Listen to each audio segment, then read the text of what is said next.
चखाला।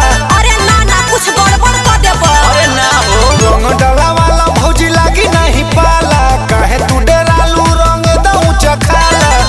डर लागे देवरू कोई जगह पर लगईब, डर लागे देवरू कोई जगह पर लगईब। मारी पिचकारी हमर लहंगा लसरईब। लहे लहे डालब रंगवा बोलहटी में लेके संगवा। जोगी जी सारा रारा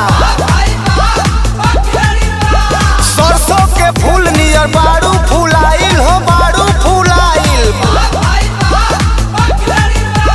सरसों के फूल नियर बाड़ू फुलाइल, आ होली में देवरन से बाड़ू धराइल। बोला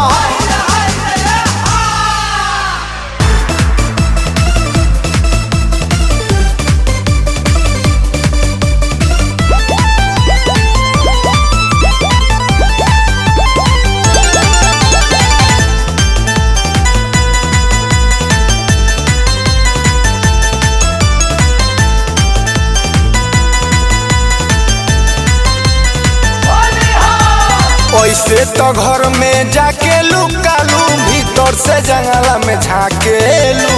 डाले के कोहिला रंगवा भौजी काहे न खड़ा देखावेलू। और हम ना डलवाई। अरे काहे ना डलवे ना दादा हम ना आइब बहरे पियले बड़ा दारू हो।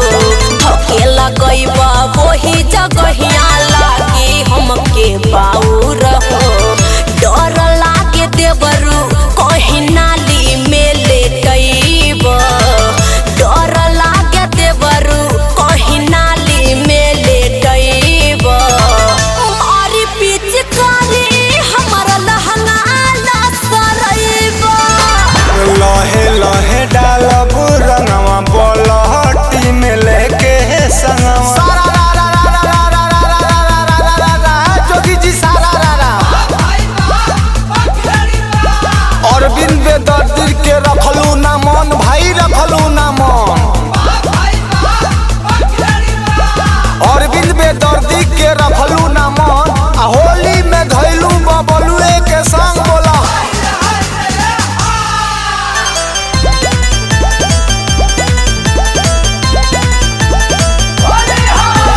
मौका के फायदा के उठा लो, रंग लगवा लो चोली में। करहना जिद भौजी बरत खिसियदी कबो भेटैबू गली में। हम जानत तानी पियले बड़ा। अरे काहे ना पी आइब ना नियर पीले ला पियर बड़ा तू देवरन के टोली में। मौका के फायदा पवते देवरू डाल दे